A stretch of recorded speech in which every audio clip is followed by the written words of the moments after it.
Imagine if Overwatch forced 2-2-2. So what we're going to do in this video is discuss the idea of a meta lock. Now, I'll let you run this down, Josh, but a lot of pros and prominent figures from the competitive community have started to talk now about 2-2-2 being something which probably should be locked into the game. So in this video, I want to discuss the pros and the cons of that.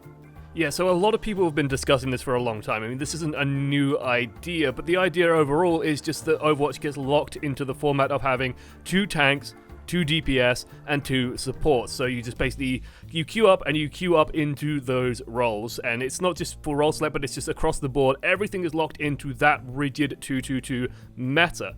And this has been discussed by pros, commentators, analysts, players overall, YouTube plebs like this guy, just for absolutely ages. And there's a lot of benefits to doing that. Part of it is just like, people look at stuff like League of Legends, for example. I know, there's a big taboo about talking about other games when you're like a community, but it's worth just peeking over the fence and going, hang on. So they did something very similar with their system. They have specific roles, and what that meant is that the developers could then balance heroes around putting them into very specific slots in the meta.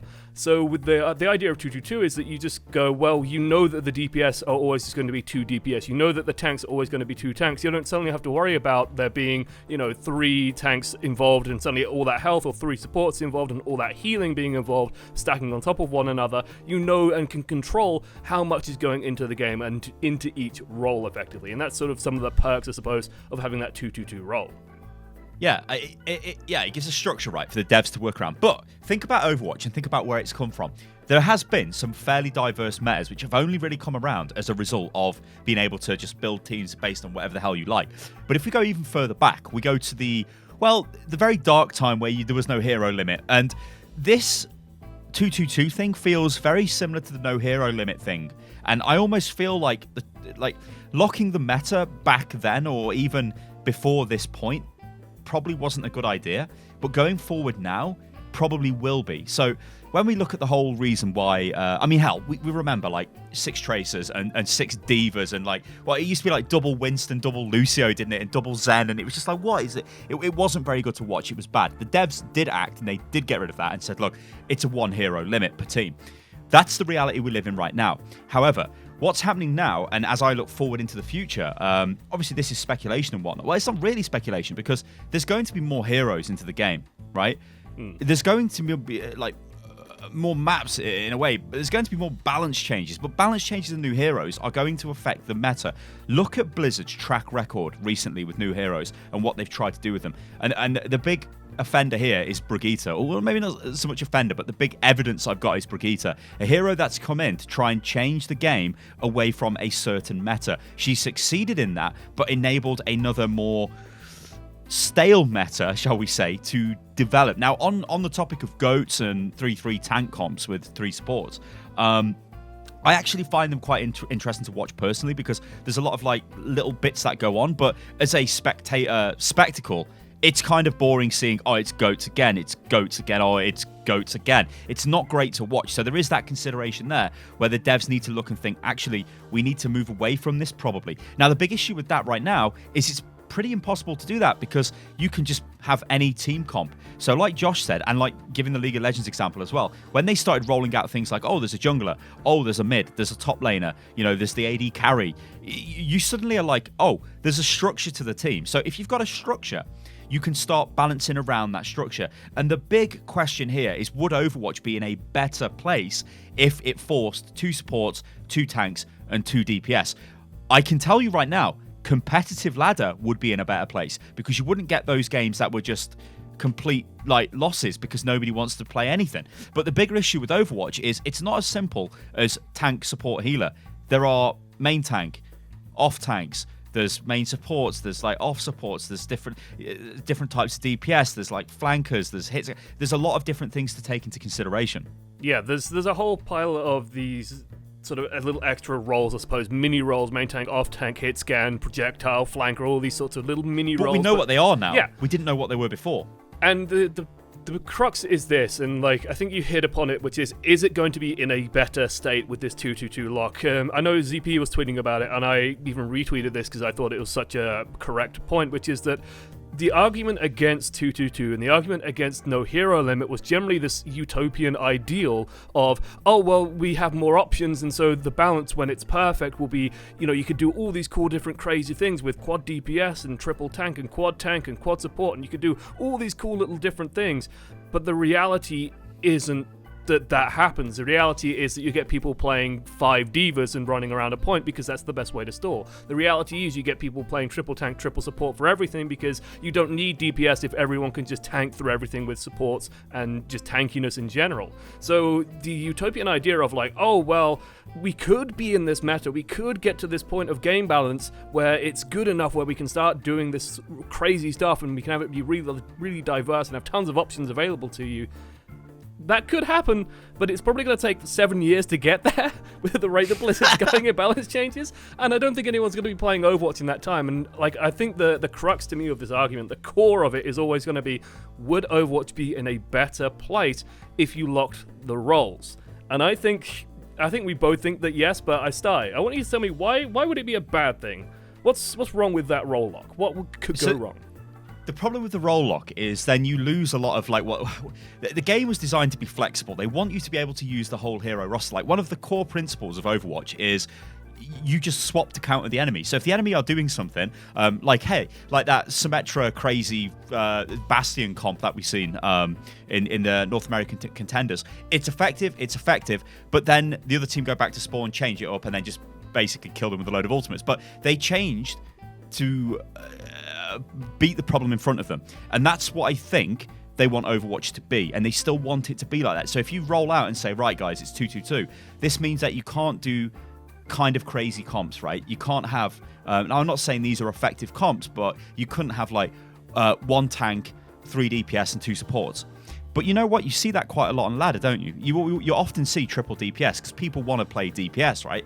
You wouldn't be able to get that if suddenly it was 2 tanks, 2 support, 2 healers. And I think that from maybe the devs' perspective is a little bit too restrictive. From my perspective, I am sick to death of going into games and just not having enough of what's required to win. And the reality of Overwatch is you do not win with 5 DPS and a support or 5 DPS and a tank, God forbid. You need a tank. You need a support. So for me, like, maybe coming straight out the door and going, right, you've got 2-2-2, while I would agree with that, maybe if they allowed I think there's cleverer ways of doing this, right?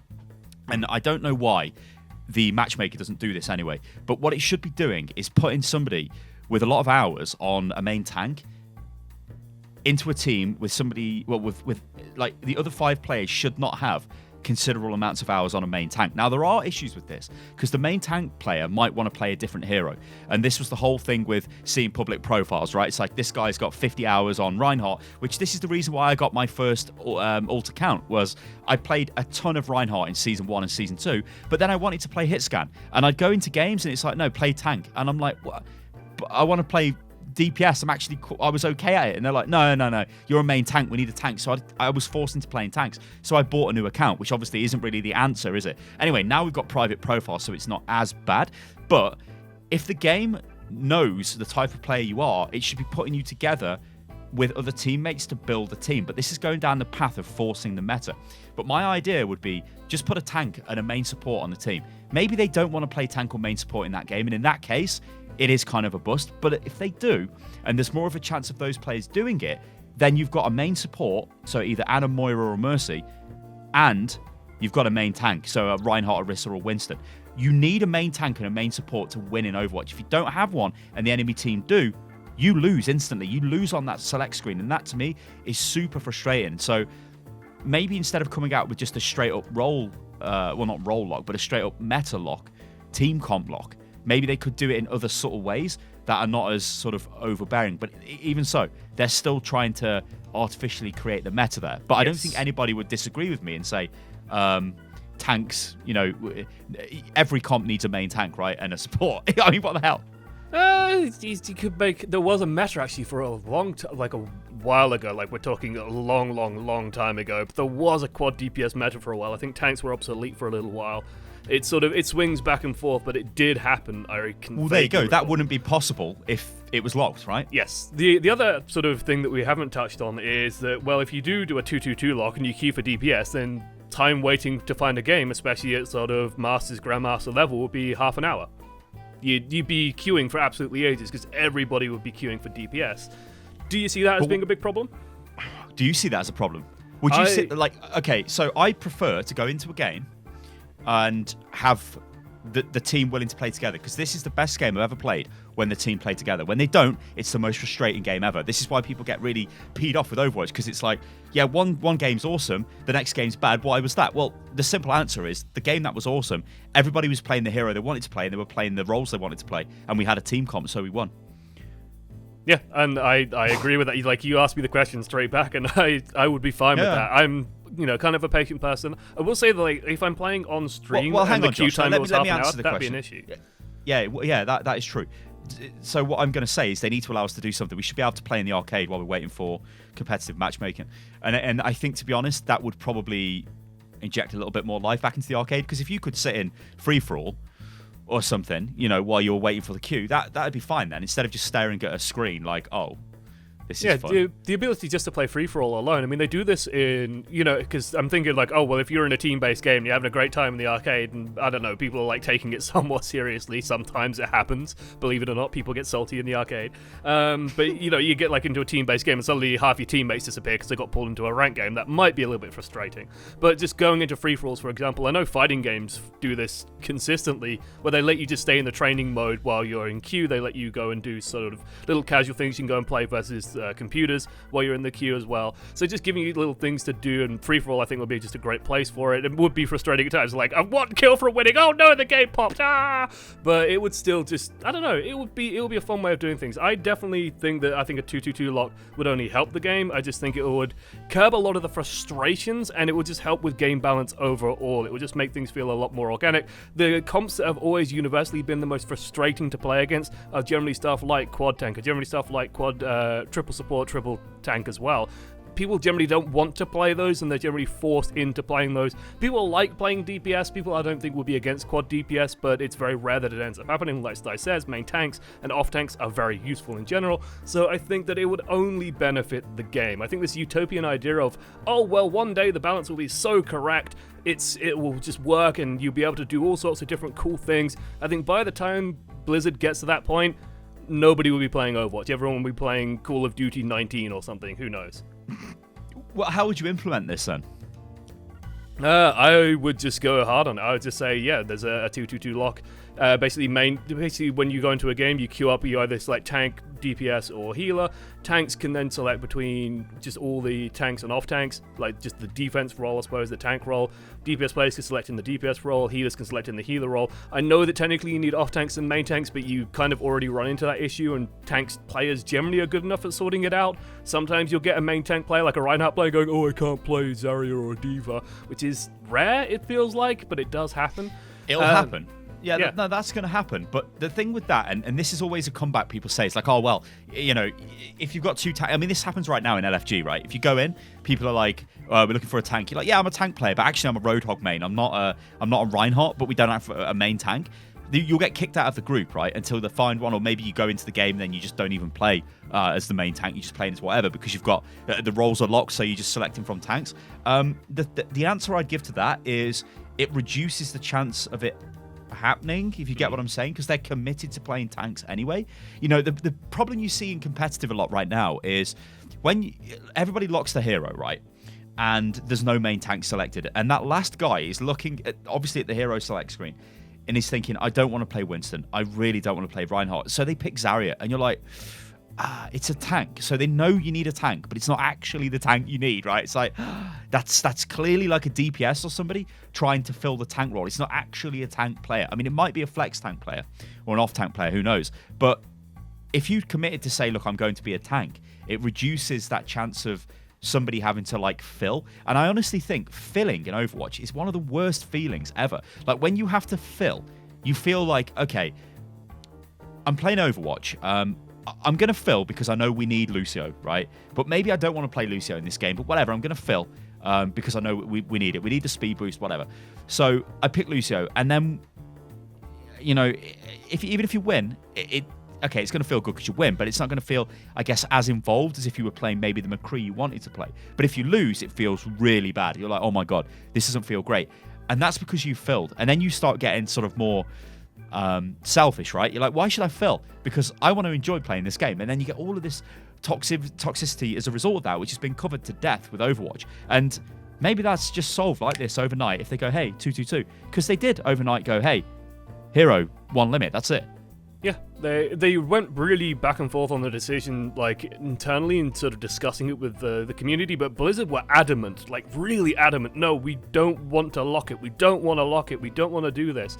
It'll never happen. We want to try and get this right. We're going to do it. And then you had sort of the pro community just turn into 2 Winstons, 2 Tracers, 2 Lucio, pretty consistently, just, on control points. Control maps would never end at all. I remember casting like contested points for like 5 minutes straight. You think 2CP goes on forever now? Well, it used to go on forever, just way, way, way worse when you could stack certain heroes. And I think this is another one of those decisions where I think Blizzard just need to calm the optimism down slightly, I suppose, and just look at the frustrations, look at the issues of the game, and this solves a lot of them. It doesn't solve all of them, it doesn't solve all the problems, and it introduces some new ones, I'd say, with queue times especially, but it's definitely, I think, a step in the right direction. And like I said, filling is...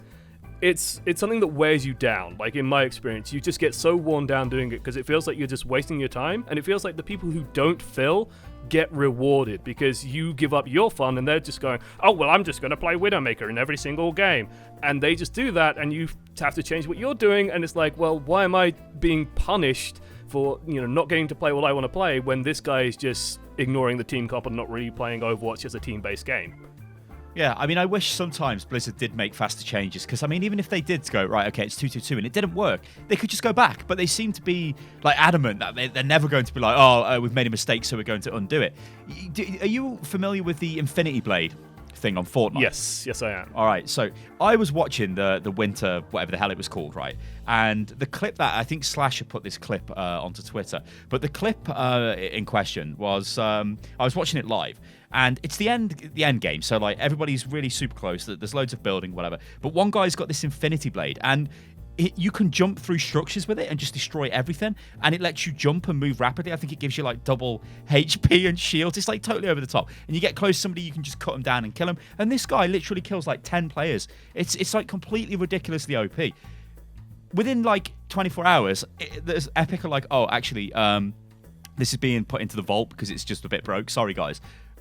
That kind of thing and speed of response I like. Now, Fortnite is not obviously the perfect example. It's had loads of problems with its competitive sort of scene and all of that stuff, but that type of speed and recognizing there's a problem, I think Overwatch sometimes really does suffer from a lot of maybe a lot of people have got different ideas on the way the game should go forward, and that's only natural, right? But I would like to see some form of role select and some form of like formation, which is set in stone. Here's a little trick that everyone is also missing as well, which is they've introduced ranked modes into the arcade in the past with Lucio Ball. Why don't they just test out a ranked mode with Hero Lock in the arcade? Just quickly throw up a second ladder for a month or 2 months and see how that goes. See if people like it, see if people don't like it. They have that option available to them, but they aren't using it. And I think a lot of people would also just relish the chance of getting a new SR. Like, I know Valve does this with Dota every so often where they'll introduce a second ladder, and basically if your SR is better in that ladder, if your rank gets better in that ladder, it replaces your normal rank. So it's just like a way of refreshing, doing like an SR reset, but doing it softly and doing it in a way that isn't just going to set everybody back to zero. You sort of go into this second ladder and see how that goes. But if they like the 2-2-2 change, they can easily then slap that one into the main game and see how that goes from there. I mean, they have options available to them. It would just be nice to see them explored and used. All right, ladies and gentlemen, let us know what you think about all of this in the comments below. Especially, I just want to know what you guys think about locking the rosters into a certain formation, let's say. So if it's 2-2-2, which makes the most sense, do you guys agree with that or not? So I've been Stylosa, guys. You can follow me on Twitter, which is @UnitLostGaming. You can also click the bell in the video thingy at the bottom to be alerted to when videos go live. There's also a competition running. There is a link to this in the video description. And Josh, you're not going to win. You're not going to win the competition because I've entered it and I'm going to win it. No, I haven't. I have not entered the competition, by the way. That'd be a conflict of interest. Legal disclaimer. Legal disclaimer. Oh no, but you can find me on Twitter at @1_amongstmen. You can find me on Twitch as well at ESL_1amongstmen. Definitely come and check me out sometime. But otherwise, thank you for watching to the end, guys. We'll see you next time. Toodles. Toodaloo.